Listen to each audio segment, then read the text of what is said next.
Full disclosure, I'm not really a Marvel vs. Capcom guy. Yeah, I enjoyed the early games in the series and was one of the outliers who even enjoyed Infinite, but as far as the 3v3 games that have come to define the franchise, yeah, no thanks. Part of it is because an arm injury while Marvel vs. Capcom 2 was at the height of its power severely limited what I could play, but also I couldn't help but find it overwhelmingly boring how the game's incredible cast of 56 characters got stripped down to 4 or 5 that you were limited to if you didn't want to lose a match on the select screen. That was why I was immensely intrigued by Justin Wong's proposed ratio system for MVC2, assigning each character a score from 0 to 5, and requiring that a player's team composition account for no higher total score than 7. Suddenly players were exploring long-dismissed characters like Juggernaut, Tron, and Cammy. For the first time in nearly 20 years, MVC2 was interesting.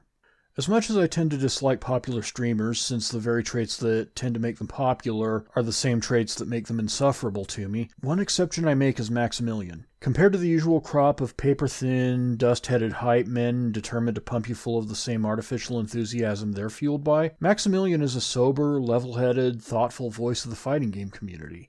So when he latched onto this ratio MVC2 movement and turned it into a full hashtag campaign, Free MVC2, I was completely on board. More than the game itself, preservation is important to me, and oppressive licenses that ensure a game's long-term rarity is something I will characteristically oppose with my entire being.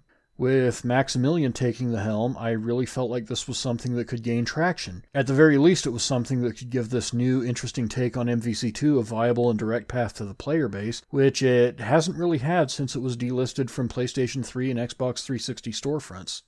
Fast forward to EVO 2022, and Arcade 1UP announces their Marvel vs. Capcom 2 cabinet alongside their own hashtag, Freed MVC2, as if what they're doing meets all the requirements of a modern-day revival of the game. This isn't just tone-deaf, it's frankly reprehensible. You see, while this is technically a new Marvel vs. Capcom 2 product that you can purchase and own in 2022, it's also a limited luxury product with a $599 price tag.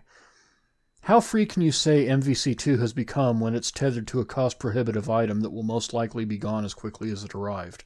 Now, to be clear, I'm not upset that this machine is being made. Just that Arcade 1UP is hijacking Free MVC2 when no such thing has actually happened. Freeing MVC2 would involve making it readily available on modern platforms, ideally with an unlimited license, but at the very least on a long-term deal. If they could cook the ratio system in as a new mode complete with a dedicated ranked leaderboard, so much the better. But getting the game readily available at a price closer to $30 than $600 is absolutely necessary to the Free MVC2 mission.